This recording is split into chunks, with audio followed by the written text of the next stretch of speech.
Welcome to plus TV. సకలం సమ్మేళనం. ప్రకృతికి పగలు రేయి ఎలాగో జీవితంలో కూడా ఆలు మగలు అంతే. మరి అలాంటి ఎంతో మంది ఆలు మగల జంటల్ని కలిపిన ఘనత వనజారావు గారికి దక్కుతుంది. ప్రస్తుతం మనం వనజారావు గారి మ్యారేజ్ బ్యూరోలో ఉన్నాం. మరి కొన్ని ఆధ్యాత్మిక విషయాలు, మరికొన్ని జీవితానికి సంబంధించిన సత్యాలు వారి మాటలను తెలుసుకుందామా? నమస్కారం అండి. నమస్తే. ఎలా ఉన్నారు వనజారావు గారు? సూపర్ గా ఉంది. మీరు చాలా సూపర్ గా ఉన్నారు. మీకు మ్యాచింగ్ తగ్గట్టుగా మీ చేతిలో గోరింటాకు కూడా మాకు వచ్చినప్పటి నుంచి కనబడుతోంది. కానీ నా చేతిలోనే కదా, అందరి చేతిలో కనబడుతుంది. ఆషాఢ మాసం అనగానే గోరింటాకు ప్రత్యేకం. ఇది వరకు ఊర్లలో అందరూ పెట్టుకునేవారు. తర్వాత ఫ్యాషన్ పేరుతో పెట్టించుకోవడం తగ్గించారు. మళ్ళీ ఇప్పుడున్న జనరేషను అసలు సాఫ్ట్వేర్ వాళ్ళు కానీ వీళ్ళు కానీ మెట్రోలో ఎక్కడ చూసినా అందరి చేతులు కనబడుతున్నాయి. ఇది వరకు అట్లాగా ఫ్యాషన్గా మెహందీలు ఇవి కాదు, ఆకు ఎక్కడున్నా కష్టపడి తెచ్చి పెట్టుకుంటున్నారు. అసలు ఎందుకు ఆషాఢ మాసంలో గోరింటాకు పెట్టుకోవాలంటారమ్మా? ఆషాఢం అనేటప్పటికి కొంతమంది వచ్చి దైవత్వం గురించి చెప్పాలంటే అమ్మవారికి అత్యంత ప్రీతికరం గోరింటాకు అనేది. అందువల్ల ఆషాఢంలో మాత్రం గోరింటాకు తప్పనిసరిగా పెట్టాలి. ఎందుకంటే జాతరలు కానివ్వండి, బోనాలు కానివ్వండి, కొన్ని ఆంధ్ర సైడ్ జాతరలు అంటారు, కొన్ని ఇక్కడ బోనాలు అంటారు, ఏదైనా కూడా పెట్టాలి అనేసి చెప్తారు. ఆ చేతుల్లో పెడితే కూడా ఆ లక్ష్మీ కళ అనేది కనిపిస్తూ ఉంటుంది అని. కానీ ఈ గోరింటాకు అనేది అమ్మవారి ఆచారమా, దైవత్వం అనుకూలిస్తుందా, లక్ష్మీదేవి అరచేతుల్లో వచ్చి కూర్చుంటుందా అని కాకుండా ఒక శాస్త్రపరంగా కానీ వైద్యపరంగా కానీ ఈ గోరింటాకు చాలా క్షేమదాయకం అన్నమాట. దీనిలో ఏంటంటే ఈ ఆకును మాత్రమే మనం నూరుతాం, ఇంకేమి కలపం, వాటర్ కలపం, ఏమి కలపం, ఉత్త ఆకు మాత్రం. నేను 3 వీక్స్ అయిపోయింది పెట్టుకొని. ఈ ఆకు పెట్టుకునేటప్పుడు దీనిలో అన్ని నాడులు కలిసి ఉంటాయి, అరచేతిలో నవనాడులు. అందువల్ల మగాళ్ళు కూడా ఎందుకంటే చేతులలో పెట్టుకోకుండా అరికాళ్ళు పెట్టుకుంటారు, అది హెల్త్కి మంచిది, హార్ట్కు పనిచేస్తుంది అనేసి. అందువల్ల ఈ ఆషాఢం వచ్చేటప్పటికంటే ఈ సీజన్ అంతా చేంజ్ అవుతుంటుంది. అకాల వర్షాలు ఫస్ట్ పాయింట్. ఇంకోటి ఏంటంటే జలుబులు, దగ్గులు, ఏదో వైరల్ ఫీవర్స్ అన్నీ ఒక్కసారి ముంచుకొస్తుంది. అంతేకాకుండా ఈ మ్యాంగో సీజన్ అయిపోవడంతో మీ ఈగలు ఇవన్నీ ఎక్కువ అయిపోతుంది. ఇంకా కొన్ని కొత్త రకం క్రిమికీటకాలు, ఎందుకంటే వర్షాల వల్ల అవన్నీ ఎక్కువ పురుగులు వస్తుంటాయి. అలా ఇళ్లలోకి అలా లేకుండా అలా వ్యాధి నిరోధక శక్తి అనేది గోరింటాకులో దాగుంది. ఇది తెలుసుకోవడం అనేది చాలామంది చేసుకోరు. కొంతమంది మేము నెయిల్ పాలిష్ పెట్టుకోవడానికి మాకు ఈ గోరింటాకు అడ్డం వచ్చేస్తుంది, పెట్టుకుంటే పెట్టుకోవచ్చు, కానీ గోరింటాకు అడ్డం రాదు, వాళ్ళు కొంచెం ఆలోచించుకుంటేనే. అందువల్ల వాళ్ళు మాత్రం గోళ్ళకు తగలనీయకుండా ఎటో పెట్టుకుంటుంటారు. అది చాలా తప్పు. ఈ నెయిల్స్ తగలడం వల్ల ఇక్కడ ఇన్ఫెక్షన్స్ కానీ, గోరు చుట్లు కానీ, ఈ సైడ్స్ స్కిన్ లేచిపోవడం కానీ ఇలాంటివన్నీ జరగదు ఈ గోరింటాకు వల్ల. అందువల్ల ఈ గోరింటాకుని అరచేతిలో పెట్టుకుంటే హైపర్ టెన్షన్ అనేది నివారిస్తుంది. ఇంకోటి వచ్చి వీళ్ళకు ఈ ఏమంటారు దీన్ని, టెన్షన్స్ లేనిపోయిన అలజడి, మనసులో అలజడి లేకుండా నివారిస్తుంది. ఈ గోళ్ళకు కానీ ఎళ్ళకు కానీ కొంతమంది కొబ్బరిలో కూడా నూనె కాచుకొని గోరింటాకు పెట్టుకొని తలలో పెట్టుకుంటుంటారు. ఎందుకంటే చుండ్రు కానివ్వండి, ఇవి పేలు కానివ్వండి, ఈ జుట్టు రాలిపోవడం అలాంటివి జరగదు. కానీ ఎందుకంటే జుట్టు అదే పిల్లోస్ కానీ బట్టలు కానీ రెడ్గా అయిపోతుంటాయి, అందువల్ల చాలామంది అవాయిడ్ చేస్తుంటారు. ఇది మాత్రం క్షేమదాయకం, దివ్యం అన్నమాట. ఇంత మంచి మెడిసిన్ మనకి ఎక్కడ ఉండదు. ఈ సీజన్ నుండి పెట్టుకుంటే చాలా మంచిది గోరింటాకు. మరి ఆషాఢ మాసానికి శ్రావణ మాసానికి ఏవైనా లింక్ ఏమైనా ఉందా? అంటే ఒక్కొక్క మాసం ఒక్కొక్కరికి మనకి చెప్తుంటారు. ఇప్పుడు ధనుర్మాసంలో ఎక్కువగా ఈ తిరుప్పావ ఇవన్నీ చేస్తూ ఉంటారు కదా, అంటే అయ్యవార్లకి సంబంధించినవి. ఇప్పుడు మీరు అన్నారు ఆషాఢ మాసంలో అమ్మవారి బోనాలు ఇవన్నీ. శ్రావణ మాసం కూడా పర్టికులర్గా మంగళగౌరి వ్రతాలు, వరలక్ష్మి వ్రతాలు, మళ్ళీ అమ్మవారు, ఈ 2 మాసాలు అమ్మవార్లకి సంబంధించినవి. ఇలా లింకా అక్క చెల్లెలలాగా ఈ ఆషాఢం శ్రావణాలు ఏమైనా? కరెక్టే. ఎందుకంటే శ్రావణంలో అంటే త్రిమాతలు అనేది ఆ దివ్య ఆశీస్సులు అనేది అందరికీ లభిస్తూ ఉంటుంది.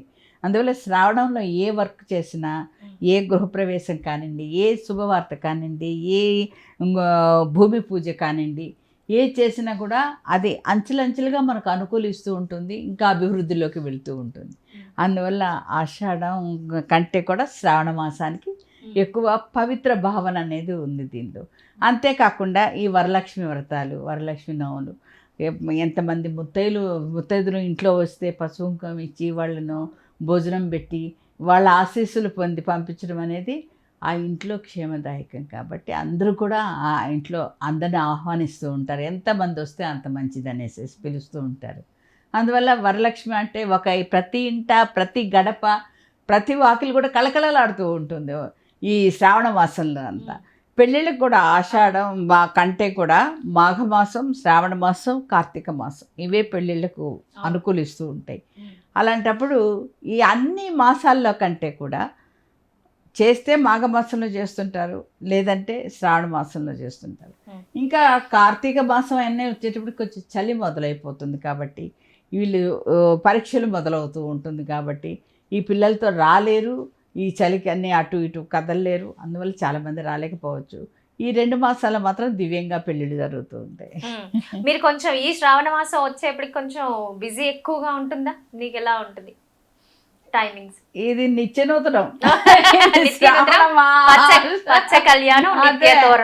అదే శ్రావణమా ఆషాఢమా అనేది ఏది లేకపోతే పాత రోజుల్లో అయితే అంటే నేను చెప్పే 25 ఏళ్ల క్రిందట ఇవన్నీ చూసుకునేవాళ్ళు. దుర్ముహూర్తాలు చూసుకునేవాళ్ళు, యమగండాలు చూసుకునేవాళ్ళు, రాహుకాలాలు చూసుకునేవాళ్ళు, తిది గడియలు అన్నీ చూసుకుని వచ్చేవాళ్ళు, కాదని చెప్పను. అందుకే నేను మంగళవారం కూడా వీక్లీ ఆఫ్ అని పెడుతూ ఉంటాను, మంగళవారం ముడిపడుతుంది కాబట్టి. కానీ ఇప్పుడు ఏ వారమా, వర్జమా, రోజా ఏమీ లేదు. ఎప్పుడు అనుకుంటే లేచితే పరుగు అప్పుడు వచ్చి రావడం, రిజిస్టర్ చేసుకోవడం, సూటబుల్స్ చూసుకోవడం, ఎప్పుడు ఏమైందంటే అనేసి. కానీ 3 ముళ్ళు ముహూర్తం అనేది కూడా, ముహూర్తం అనే దానికి ఒక హద్దు ఇది పద్ధతి అనేది లేకుండా ఎప్పుడు ఎవరికి వీలుంటే అప్పుడు, ఈరోజైతే ఫలానా రోజు, ఈరోజైతే సండే, ఈరోజు అందరూ ఉంటారు, ఇలాంటి రోజుల్లో పెడితే బాగుంటుంది అలా చెప్పి పెట్టించేసుకుంటున్నారు. కాబట్టి ఇవి గడియలేంటి, ఇవి గుణాలేంటి, గణాలేంటి, ఇవన్నీ చూసుకొని రోజులు పెట్టుకునే రోజులు మాత్రం సమసిపోయాయి. వాళ్ళ సౌకర్యం కోసం, వాళ్ళ సౌలభ్యం కోసం వాళ్ళు పెట్టుకోవడం ముహూర్తాలు అలవాటైపోయింది. అమ్మ, పర్టికులర్గా శ్రావణ మాసంలో ఇప్పుడు మనం ఈ మంగళగౌరి వ్రతం కానీ, శ్రావణ మాసం కానీ ప్రతి ఒక్కరూ ముత్తైదులుగా ఉండడానికి ఎప్పుడు కూడా అంటే తన భర్త ఆరోగ్యం కోసం అని చేస్తూ ఉంటారు. ప్రతి ఒక్కరు కూడా ఒక సెంటిమెంట్, ఎంత చదువుకున్న అమ్మాయి అయినా కూడా. ఆధ్యాత్మికంగా అసలు ఎలా ఉండాలి? ఈ పూజలు సరిపోతాయా? లౌకికంగా అంటే ఈ ఒక్క మాసం పూజలు చేసి ఆయన బాగుండాలని కోరుకోవడం, నిత్యం ఉండే ఇంట్లో కలహాలు కానీ, అసలు ఎలా ఉండాలి అమ్మాయి? ఒక విషయం, భర్త కోసమనే కాదు, మాంగళ్యం అనేది, 5వ తనం అనేది తనకు హ్యాపీగా ఉండాలని కోరుకుంటుంది. కానీ బిడ్డలు కూడా, తన కడుపున పుట్టిన బిడ్డలు కూడా క్షేమంగా ఉండాలి, వాళ్ళు ఆరోగ్యంగా పెరగాలి, మంచి విద్యాబుద్ధులతో మంచి పేరు ప్రఖ్యాతులు రాడించాలి, ఇవన్నీ కూడా ఆ తల్లి ఆలోచిస్తుంటుంది. ఒక్క భర్త శ్రేయస్సే కాదు, భర్త, పిల్లలు, ఇల్లు, వాకిలి అన్నీ కళకళలాడుతూ ఉండాలి. కళకళలాడుతూ ఉండాలంటే ఎవరు కావాలి? అమ్మవారి దయ కావాలి. అందువల్ల అలా పూజిస్తుంటారు. ఏ పూజ మంచిదైతే ఆ పూజ అనేది ఆలోచిస్తుంటారు, చేస్తుంటారు వాళ్ళ శక్తి కొలది. అది ఏ వ్రతం కానివ్వండి, ఏ సత్యనారాయణ వ్రతం కానివ్వండి, ఏ గౌరీ వ్రతం కానివ్వండి, ఏదైనా కూడా చేస్తూ ఉంటారు, చేయగలుగుతుంటారు. చేయలేని వాళ్ళు నిత్య దీపారాధన చేసేసి అన్నిటికీ అమ్మవారి దయ్యే కావాలనేసి అనుకుంటుంటారు. కానీ ఏది ఏమైనా భర్త ఆరోగ్యమే కాకుండా ఫస్ట్ ప్రయారిటీ అదే అనుకోండి. కానీ తన బిడ్డల భవిష్యత్తు కూడా ఆ తల్లి ఆలోచిస్తుంది. భర్త కంటే కూడా తల్లే ఎక్కువ ఆలోచిస్తుంది, ఆరాటపడుతుంది కూడా. అది హస్బెండ్ కూడా ఒకసారి గ్రహిస్తే బాగుండేది ఈ విషయం కూడా. ఎంతసేపు తల్లి ఆరాటపడుతుంది కానీ భర్త ఏదో బయటకు వెళ్ళాడంటే కొంచెం ఈ విషయాలన్నీ కొంచెం కాలుదంతూ ఉంటారు. ఎందుకంటే వాళ్ళ వర్క్లో వాళ్ళు బిజీగా ఉంటుంటారు కాబట్టి. అందువల్ల ఈ పూజలు, ఈ ఫలితాలు అనేటివి కొన్ని శుభముహూర్తాల్లోనే బాగా వచ్చేస్తుంటాయి. ఇప్పుడు ఆషాఢంలో గోరింట పెట్టున్నారు కానీ సంవత్సరం అంతా హ్యాపీగా ఉంటారు, వాళ్ళకి ఏది రుగ్మతులు లేకుండా, ఏ రోగాలు లేకుండా హ్యాపీగా ఉంటారంటారు. అంతేగాని ఒక్కసారి పూజ చేసినా కూడా ఆ పూజ జన్మజన్మలకు పనికొస్తూ ఉంటుంది. అంతేగాని ఆ రోజుకు మాత్రమే పనికొచ్చే పూజ కాదు. ఏది చేసినా కూడా అన్ని మంచి శుభాలే ఇవ్వాలనే కోరుకుంటాం. కానీ అంటే నిత్య జీవితంలో కూడా ఇప్పుడున్న అమ్మాయి అంటే ఇది వరకు మనకి వంటింటికి మాత్రమే పరిమితం, లేకపోతే ఇంట్లో అందరినీ చక్కదిద్దేది. ఇప్పుడు మీరు ఉద్యోగాలు చేయటం వల్ల ఇంకేదో మీరు సరిగా పట్టించుకోవట్లేదనే వచ్చే కొన్ని వాదనల నేపథ్యంలో అసలు ఎలా ఉండాలి అని అంటారు? అమ్మాయిలు ఉద్యోగం చేయటం వల్ల పట్టించుకోలేదు. అమ్మాయిలు ఉద్యోగం చేయటం వల్ల ఇంట్లో పూజ పునస్కారం ఏదో నడుస్తుంది కదా, పట్టించుకోకుండా కాలు తన్నేసి వెళ్ళట్లేదు, అలాగని క్లబ్బుల్లో పబ్బుల్లో కూడా తిరగట్లేదు కదా. పాప అమ్మాయి ఉద్యోగం చేసుకుంటుంది, మళ్ళీ పిల్లల కోసం పరిగెత్తుకొని వస్తుంది, మళ్ళీ పిల్లలు ఆ టైంకి మళ్ళీ స్కూల్ నుంచి వస్తారనే ఆశ ఆరాటపడుతుంది. అలాంటప్పుడు అమ్మాయే పట్టించుకోలేదు అనేసి అంటే అబ్బాయి ఏం చేస్తున్నాడు? ఆ అబ్బాయి కూడా వచ్చినప్పుడు ఆ అబ్బాయి కూడా పట్టించుకోవచ్చు కదా. అమ్మాయినే ఎందుకు ఫోకస్ చేస్తున్నారు ఈ విషయంలో? ఇప్పుడు అమ్మాయి వర్క్ చేస్తుంది, అబ్బాయి వర్క్ చేస్తున్నారు, ఇద్దరు రండి, ఇద్దరు సరిసమానంగా ఇద్దరు వర్క్ చేసుకోండి. ఇప్పుడు భార్యాభర్తలు అంటే కష్ట సుఖాల్లో పాలు పంచుకోవాలంటే ఏం పాలు పంచుకుంటున్నారు వీళ్ళు? కాదా? వీళ్ళు ఎంతసేపు అమ్మాయి మీద భారం వేయడం కాదు కదా. అమ్మాయి కూడా ఒక సుఖం అనేది కావాలి, సంతోషం అనేది కావాలి, కొంచెం విరామం అనేది కావాలి. అంతేగాని గానుగద్దు చాకిర్లాగా చేయడం, ఇంకా అమ్మాయిని దెప్పొడవడం, అది చేయలేదే ఇది చేయలేదే, పిల్లల్ని ఇంకా సరిగ్గా చూసుకోలేదే, పిల్లలకి మార్క్స్ తక్కువ వచ్చినా కూడా ఆ తల్లినే పట్టుకొని తిడతారు. కానీ తండ్రి ఏం చేస్తున్నాడు, తండ్రి పాత్ర ఎంత వహిస్తున్నాడు ఆ ఇంట్లో అనేది కూడా ఆలోచించాలి. అంతేగాని ఓన్లీ అమ్మల మీదే ఎద్దేవా వేయడం మాత్రం అస్సలు మంచిది కాదు. తల్లి బాధ్యత, తండ్రి బాధ్యత ఇరువురు సమానంగా చూసుకునేప్పుడే ఆ ఇల్లు క్షేమంగా ఉంటుంది, ఆ పిల్లలు హ్యాపీగా ఉంటారు.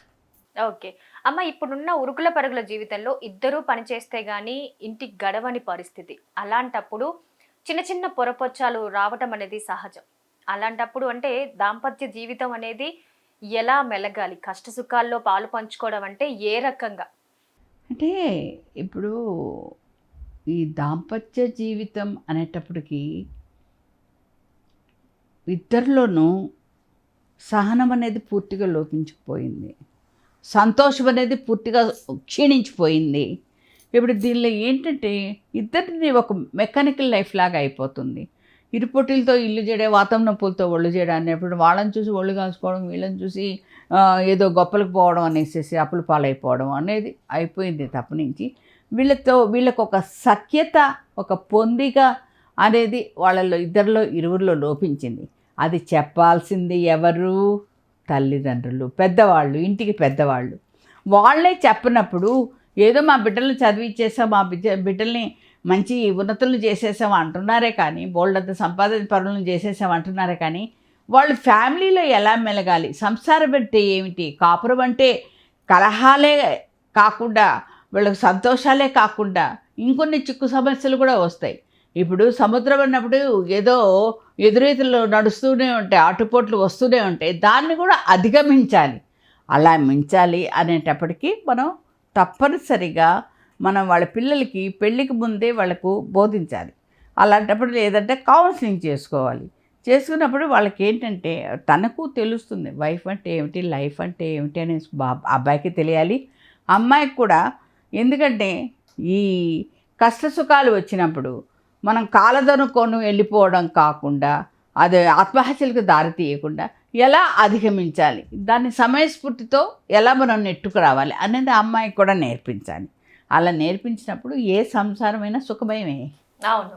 సో అంటే కొద్దిసేపు అంటే మనకి కొద్ది రోజులు ట్రావెల్లో మనకి లోటుపాట్లు తెలుస్తాయి. అప్పుడు కొత్తగా పొరపొచ్చాలు రావటం, గొడవలు రావటం జరుగుతుంది. కానీ కొత్తగా పెళ్ళైనప్పుడే తల్లిదండ్రులు ఎలాంటి కౌన్సిలింగ్ ముందే ఇవ్వాలి వాళ్ళకి. Prevention is better than cure అన్నట్టుగా కొన్ని ఎలాంటి జాగ్రత్తలు చెప్పాలి? కొత్తగా పెళ్ళైనప్పుడు కాదు, పెళ్ళి కాకముందే ఈ అమ్మాయికి పెళ్లి చేయాలి, మన అబ్బాయికి ఇంట్లో పెళ్లి చేయాలన్నప్పుడు పెళ్ళి కాకముందే లైఫ్ అనేది మనకు క్షుణ్ణంగా బోధించాలి. పాత రోజుల్లో కంబైన్డ్ ఫ్యామిలీ వాళ్ళు ఉండేవాళ్ళు, నానమ్మలు అమ్మమ్మలు ఉండేవాళ్ళు, ఇవన్నీ ఎన్నో చెప్పేవాళ్ళు మనకి. ఇప్పుడు తల్లిదండ్రులైనా కొంచెం ఆ పాత్ర పోషిస్తే మంచిది. అంతేగాని తల్లులేమో మేము కిట్టి పార్టీలో మేము బిజీగా ఉన్నామని తల్లులు చెప్పడం. ఎందుకంటే ఈరోజు మాకు 4 కిట్టీలు ఉన్నాయండి అంటుంటారు, అది గ్రేట్గా ఏదో పెద్ద అవార్డు వచ్చినట్లు. అంతేగాని ఇంటి పట్టునే వాళ్ళు ఉండరు, ఎప్పుడుకో వస్తుంటారు కిట్టీలు పూర్తి చేసుకొని, డిన్నర్లు చేసుకొని, క్లబ్ల ప్యాకెటాలు ఆడుకొని, ఇంకా ఆ కిట్టీలో చేసేదానికి అంటే అంతకంటే ఇంకేమున్నాయి, కబుర్లు కాకరకాయలు ఇవే కదా ఉండేది. అలా చేసుకుంటుంది. ఇప్పుడు ఈ తండ్రులు కూడా ఏం చేస్తారు, ఆఫీస్ నుంచి తిన్నగా ఇంటికి రాకుండా ఫ్రెండ్స్తో కాలక్షేపం చేసుకోవడం, క్యారమ్స్ ఆడుకోవడమో, ఇంకేదో ప్యాకెట్ ఆడటమో వాళ్ళు ఏదో చేసుకుంటారు. దీనివల్ల ఏంటంటే పిల్లలకి వాళ్ళ భవిష్యత్ ఏమిటి, వాళ్ళని చదివిస్తున్నాం అదే ఒక భవిష్యత్ అనుకుంటున్నారు. వాళ్ళకి సెల్ ఫోన్స్ తీసుకుంటున్నాం, వాళ్ళ విరామ సమయంలో సెల్ ఫోన్లతో కాలం గడుపుకుంటున్నారు అంటున్నారే కానీ వాళ్ళకి ఏం చెప్పాలి, వాళ్ళను డెవలప్ చేయాలి అనేసి తల్లిదండ్రులకి ఇద్దరికీ ఆలోచన లేకుండా పోయింది. కాబట్టి పిల్లలు అనేది టోటల్గా యువత తప్పకుండా పాడైపోతున్నారు. దీనికి కారణం తల్లిదండ్రులు మాత్రం. అమ్మ మనకి చాలా మంది కూడా పిల్లలు ఉన్న తర్వాత వాళ్ళ ఫ్యూచర్ ఏమాత్రం ఆలోచించకుండా ఇద్దరు వైఫ్ అండ్ హస్బెండ్ ఉంటేనే వాళ్ళని మేనేజ్ చేయటం కానీ వాళ్ళ ఫ్యూచర్ అంతా కూడా బాగా చూడటం కానీ కష్టమైన రోజుల్లో వాళ్ళ గురించి ఏమాత్రం ఆలోచించకుండా వీళ్ళకి ఏదైనా గొడవలు వస్తే వెంటనే విడిపోతున్నారు. అసలు ఎందుకు విడిపోతున్నారు? గొడవలు ఎక్కడ మొదలవుతున్నాయి? గొడవకు నాంది అంతం ఆరంభం అనేది లేదమ్మా. ఇప్పుడు కలహం అనేటప్పటికీ దానిలో అసలు ఆలోచిస్తే వడ్ల గింజలు బియ్యపు గింజలంత తేడా కూడా ఉంది. సింపుల్ విషయమే ఉంటుంది, పెద్ద విషయం కాకపోయినా సింపుల్ విషయం. మొన్న జరిగిన విషయం చెప్తున్నాను. మాకు తెలిసిన వాళ్ళల్లో వాళ్ళ హస్బెండ్ ఆఫీస్ నుంచి వస్తూ ఆఫీస్లో కొంచెం మా బాస్ చిరాకుగా గొడవ చేస్తున్నాడు ప్రతి చిన్న విషయాన్ని పట్టుకొని. ఇంట్లో సుందరకాండ పెడదాము మంచిది అంటున్నారు, సుందరకాండ పెడదాం. వాళ్ళ వైఫ్ వర్క్ చేసుకునేదే కాదని చెప్పను. అందరికీ ఫోన్లు చేసి మా హస్బెండ్ మెంటల్గా ఇదైపోయాడు, ఇంట్లో సుందరకాండం పెట్టించమంటున్నాడు, అవి పెట్టించమంటున్నాడు, ఇవి పెట్టించమంటున్నాడు, పెద్దగా ఇతను ఆఫీసు వాళ్ళతో గొడవ చేసేస్తున్నాడు, ఇతన్ని కొంచెం మెంటల్ హాస్పిటల్లో చేర్పించేస్తాం బెటర్ అనేసి. అంటే చిటికలో మెంటల్ హాస్పిటల్లో పడిపోతాడా? అతను ఉద్యోగం చేసుకునేవాడు, మంచి ఎంఎన్సీ కంపెనీలో చేసుకునేవాడు. సుందరకాండ పెట్టడానికి ఇంత పెద్ద రప్చర్ చేయాలా? క్షుద్ర పూజ చేయమనలేదు కదా, చేయలేదు కదా, కరెక్ట్. నీకు అన్ఈవెన్ గా మాట్లాడలేదు కదా. కాదులేదు బాబా, అతన్ని భార్యని రిక్వెస్ట్ చేసుకున్నాడు, మనం ఒకటి పెట్టిస్తే బాగుంటుంది కదా మనకి అనేసి. కానీ అంత గొడవ చేయాల్సిన అవసరం ఏంటి? చిలవలు పలవలు ఇప్పటికీ ప్రతి ఇంట ప్రతి నోట ఇదే విషయం నడుస్తుంది. సుందరకాండ అయిపోయింది కానీ జరిగేది మాత్రం ఇంకా అన్నిటికీ చిటికి మాటి పడిపోతున్నాడు, చిరాకు పడిపోతున్నాడు. ఇతను ఏదో కొంచెం మెంటల్ హాస్పిటల్లో పడేస్తే బెస్ట్ అంటే.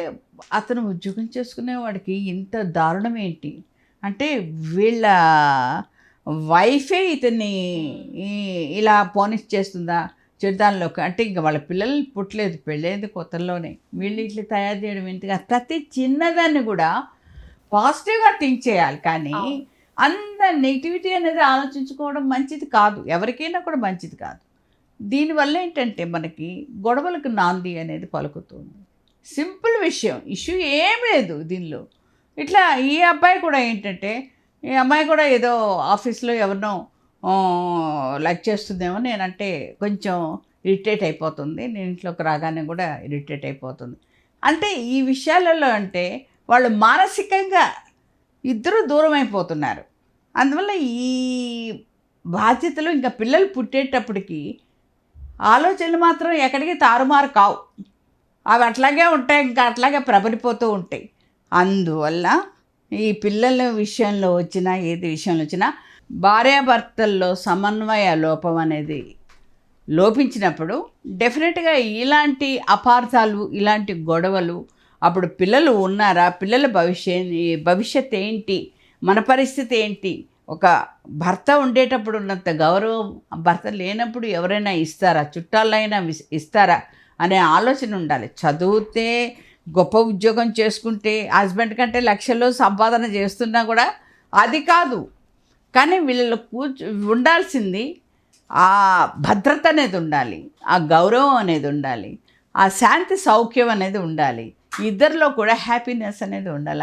అవన్నీ లోపించినప్పుడు వీళ్ళు తప్పకుండా విడాకులకు దారి తీయడము, ఆత్మహత్యలకు దారి తీయడము ఇలా జరగడం మాత్రం తథ్యం. అమ్మ ఈ మధ్యకాలంలో అందరూ ఫ్యాషన్ పేరో లేదంటే మనం పనిచేసే పరిస్థితుల్లోనో మన డ్రెస్సింగ్ మారింది, అన్నీ మారాయి. ఇది వరకట్లాగా సాంప్రదాయాలు చీర కట్టుకునే ఉండాలి, లేదంటే మంగళసూత్రం ఖచ్చితంగా వేసుకోవాలి, మెట్టలు పెట్టుకోవాలి, ఇవన్నీ. ఇప్పుడున్న ఎంఎన్సీ కంపెనీస్ కానీ ఇందులో వాళ్ళ డ్రెస్సింగ్ అంతా డిఫరెంట్గా ఉంటుంది, వాళ్ళు అలా ట్రెడిషనల్గా వెళ్ళడానికి వీలు ఉండదు. ఈ క్రమంలో అందరూ వాదించేది అంటే ఖచ్చితంగా మంగళసూత్రం వేసుకోవాలి, వేసుకోకపోతే మీకు ఇది జరుగుతుంది అని చెప్తూ ఉంటారు కదా, ఎంతవరకు అది నిజం అంటారు? మన మనసు మంచిదైతే ఏది మనకు జరగదు. ఇంకో విషయం, ఇప్పుడు కంఫర్ట్గా ఉండాలని వాళ్ళు just jean pant T shirt వేసుకొని వెళ్తుంటారు. అది న్యాచురలే. ఎందుకంటే వర్క్ చేసుకునే వాళ్ళు కానివ్వండి, ఏ వర్క్ అయినా కానివ్వండి, ఏ చేసే ఇంట్లో ఉన్నా కూడా హ్యాపీగా ఉంటుందని కూడా, ఫ్రీగా ఉంటుందని కూడా అదే వేసుకుంటుంటారు హౌస్ వైఫ్స్ కూడా. వేసుకున్నంత మాత్రం వాళ్ళ మంగళసూత్రాలు అవన్నీ వేసుకుని, నల్లపూసల గొలుసులు, మంగళసూత్రాలు అవన్నీ వేసుకునేటప్పటికి ఎంత భయంకరంగా ఉంటుందంటే ఒక వేషధారంలాగా వేషాలు వేసుకున్నట్టు ఉంటుంది. దానికి తగ్గట్టు అది వేసుకుంటారు. ఏదో సింపుల్ చైనో ఏదో ఒకటి మెడకు, లేదా అది కూడా వేసుకోరు. ఇప్పుడు ఫ్యాషన్ కాబట్టి ఓన్లీ చెవులకు పెట్టుకొని మెడ బోసుగా కూడా పెట్టుకుంటుంటారు. నవ్విడేస్ ఎలా ఉన్నా, ఎలా వేసుకున్నా, ఎలా వేసుకోకపోయినా ఒక పండగలకి, వ్రతాలకి, పూజలకి మాత్రం కంపల్సరీగా మంగళసూత్రం వేసుకుంటారు, కాదని చెప్పను. ఈ ఆఫీసులకి వెళ్ళేవాళ్ళు, ఈ అన్నీ వీళ్ళ ఇంత రద్దీలలో వెళ్ళేవాళ్ళు, ఈ గొలుసులు వేసుకొని, అవి వేసుకొని, మంగళసూత్రాలు వేసుకొని మధ్యలో కళ్ళకద్దుకుంటా తీసుకొని వెళ్ళడం అనేది అది అంత పద్ధతి కాదనేసి అనిపిస్తుంది. మంగళసూత్రం ఉన్నంత వరకు భర్త క్షేమంగా ఉంటాడు, ఏదో మన గుడ్డల మీద ఉంటుంటారు అనేది పాత సామెత. అంతేగాని ఇప్పుడు ఏది కానీ నాగరికత అనేది ప్రబలిపోతున్నప్పుడు వయసుకు తగ్గట్టు, వేషధారణ తగ్గట్టు, వాళ్ళ ఫ్యాషన్స్ తగ్గట్టు, వాళ్ళు ఈ వయసులో వేసుకోకపోతే ఏ వయసులో వేసుకుంటారు? వేసుకోలేరు కదా. వాళ్ళ మెంటాలిటీగా వాళ్ళని వదిలేసేయాలి.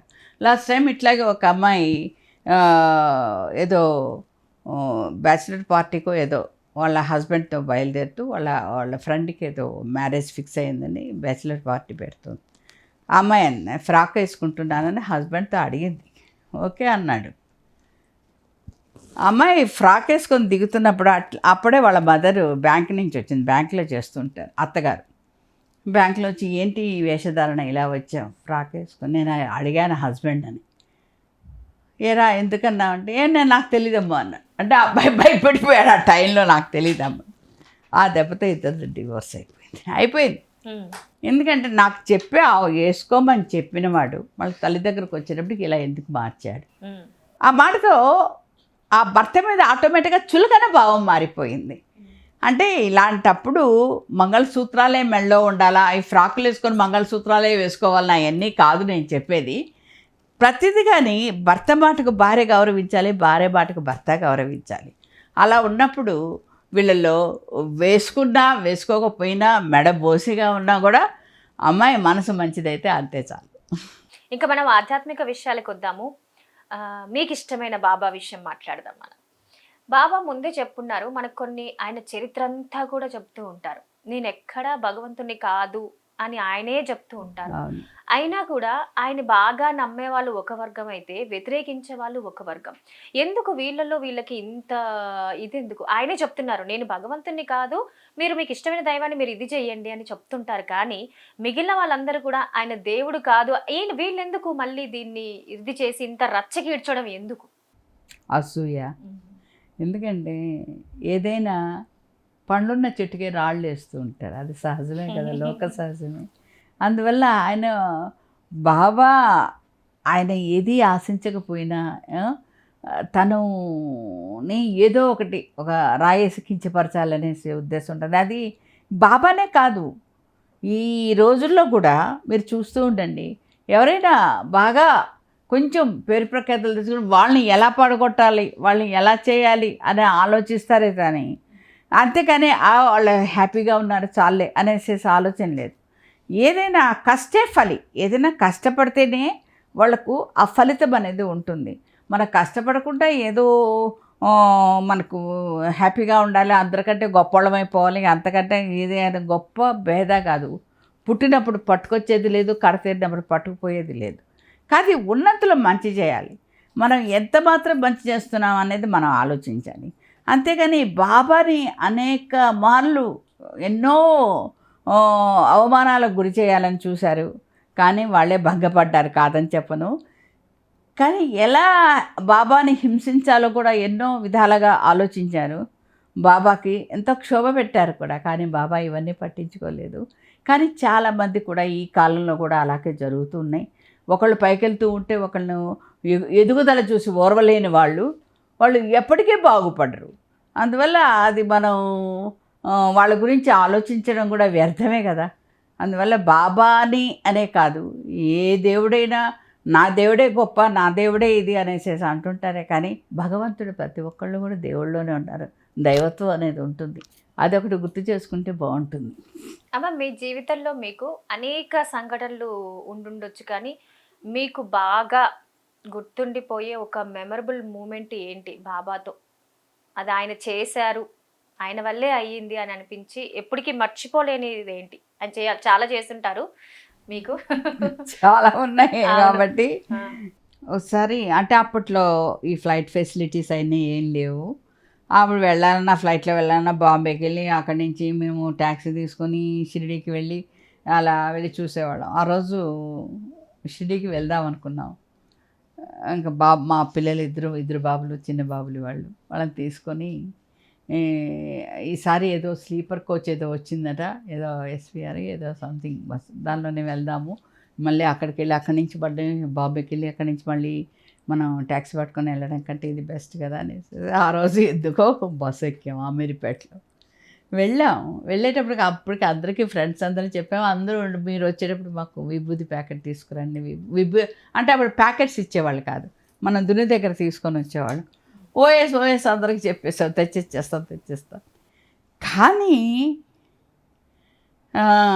బాబా పూజ చేసుకొని అప్పుడు బాబా అయితే అటు ఇటు తిరుగుతూనే ఉండేవాళ్ళం, ఖాళీగా ఎంతసేపు బాబా ఎదురుగా కూర్చొని చూస్తూనే ఉండేవాళ్ళం వరండాలో. అంత చిన్నపిల్లలు అప్పుడు వెళ్ళి దుని దగ్గర చూస్తే అంతా ఊడ్చేసినట్లుంది, అసలు అంత విభూతి కూడా లేదు. మాకు అలా లాగి నుదుట పెట్టుకుందాం అనుకుంటే దుని లేదు. ఏమైంది ఈరోజు విచిత్రంగా అంతా ఊడ్చేసినట్లే ఉంది అనేసి ఆశ్చర్యపోయాం. దునిమంటుంది, విభూతి లేదు. అందరికేమో తెచ్చేస్తాం విభూతి అనేసి అందరికీ ప్రామిస్ చేసాం. ఎలా చేయాలన్నా అర్థం కాలేదు. ఇంకా ఏం చెప్తాం అందరికీ అనేసి ఆలోచిస్తూ అక్కడ బాబా కూర్చున్న చోట ఒక బండది, బాబా ఎప్పుడు కూర్చునే చోట ఉంటాడు, బాబా ఫోటో కూడా ఉంటుంది. ఆ పక్కనే కూర్చోన్నాం అనమాట, చిన్న తిన్నలాగా ఉంటుంది. మా పిల్లలు ఆడుకుంటూ ఉన్నారు ఇద్దరు. పూజారి అక్కడ ఎదురుగా, అక్కడ ధుని ఎదురుగానే ఉంది కదా గుడి, అక్కడ దండం పెట్టున్నారు. వచ్చిన వాళ్ళకు హారతి ఇస్తూ మా వైపు తొంగి చూస్తున్నాడు, మళ్ళీ లోపలికి వెళ్ళిపోతున్నాడు. మేము కూర్చున్నాం. మళ్ళీ లోపల అక్కడికి వెళ్ళి చూస్తే విభూతి రాలేదు, పడలేదు. ఇంకా లేదు, ఇంకా మనకు మళ్ళీ బస్సు వెళ్ళిపోతుంది కదా, వెళ్ళిపోదాం ఇంకా అనేసేసాను. మా వారు కూడా సరే పదా అనేసేసి ఇంకా లేచి ఇంకా మేము వెళ్తూ ఉన్నాం. ఆవిడ పూజారి పరిగెట్టుకుంటూ వచ్చి ఇంత పెద్ద ప్యాకెట్, విభూతి ప్యాకెట్, అది దాదాపు ఒక 5 kgs విభూతి ఉంటుంది. ఇంత పెద్ద ప్యాకెట్ వచ్చి ఈ ప్యాకెట్ మీకు ఇవ్వమన్నారు, ఫోన్ చేశారు, మీకు ఇవ్వమని చెప్పాను. అతను అన్నారు, 2 బాబులను తీసుకొని వస్తారు వాళ్ళకి వచ్చి ఇది. మా వారు అస్సలు ఆయన చాలా మంచివారు, అతి మంచివారు. మేము కాదండి, ఇంకెవరికో చెప్పుంటారు. మరాఠీ వాళ్ళం కాదు, మానవాడి వాళ్ళం కాదు, ఇవో చెప్పడానికి. అంటే ఆయన చెప్పారండి, మా చుట్టాలు వస్తున్నారు, 2 పిల్లలు వస్తారు. మేము కాదమ్మా, మాకు ఇవ్వద్దండి, మేము హైదరాబాద్ నుంచి వచ్చిన వాళ్ళము, మాకు తెలీదు, మేము తెలుగు వాళ్ళం కానీ అనేసి మా వారు మళ్ళీ అతను మా వెనకాలే వస్తున్నాను. లేదండి మీకే ఇవ్వమన్నారు, మేము చాలాసేపు నుంచి చూస్తున్నాను కదా, మీ 2 పిల్లలు మీకే ఇవ్వమన్నారు, 2 బాబులు చెప్పారు అన్నారు. 5-6 years ఉంటాయి, 2 బాబులు వచ్చినారు. మా వారు మొర్రో నేను ముట్టుకొని బాబా ఇంత పూజ చేసుకొని వాళ్ళు ఇచ్చేసి మనం అంటే తీసుకొని వెళ్ళిపోతాం, చాలా తప్పని. అక్కడేమో బస్ టైం అయిపోతుంది, ఆయనేమో వదలట్లేదు, వాళ్ళు తీసుకోండి అంటున్నారు. ఇంకా పాపం అక్కడ వాళ్ళు దేవుడి దగ్గర పూజలు చేసుకునే వాళ్ళు నిలబడి ఉన్నారు, అతను చూస్తూ, పూజాన్ని చూస్తూ. నేను అన్నాను, ఇంక తీసేసుకోండి, ఇచ్చేస్తున్నారు కదా, ఇంకెవరు లేరు కదా, అతను ఇంకేం చేస్తాడు పాపం, వాళ్ళు చెప్పారనేసి వస్తున్నాడు, మన వెనకాల పడుతున్నాడు. మా వారు ఇంక రోడ్డుకేశారు, అతను వచ్చేసారు, పూజ గది వదిలేసేసి తీసుకోండి అనేసి. అంటే తప్పు, అట్లా తీసుకోకూడదు, నీకు తెలీదు అంటే మా వారు రోజు సచ్చరిత్ర చదువుతారు. అంతేకాకుండా ఏ ఊరికి వెళ్తున్నా కూడా ఫస్ట్ బట్టల కంటే ముందు సచ్చరిత్రే పెట్టుకుంటారు బ్యాగ్లో. అలా చేస్తుంటారు, ఏ టూర్ వెళ్ళినా కూడా. తీసుకొని అన్నారు, నేను ఇది ఇచ్చేసి తీసుకుంటాను, ఏ పుణ్యం ఉన్నా కూడా పర్లేదు కదా, ఇది ఇచ్చేది నేను తీసి పెట్టుకుని తప్పు వద్దు, అక్కడ పెట్టేసేసి వెళ్ళిపోదాం, మళ్ళీ ఎవరన్నా వచ్చాక నాకు ఈవో పంపించారు ఏదని మెసేజ్ అంటే మళ్ళీ అతనే కదా దొరికిపోయేది, వద్దు వద్దు వద్దు అనేది దారి పొడుగు నేను వినాలి తీసుకొని వచ్చాను. దాదాపు అది 2-3 ఏళ్ల వరకు ఆ విభూతి మాకు అందరికి పంచి కూడా మేము వాడుకుంటూ ఉన్నాము.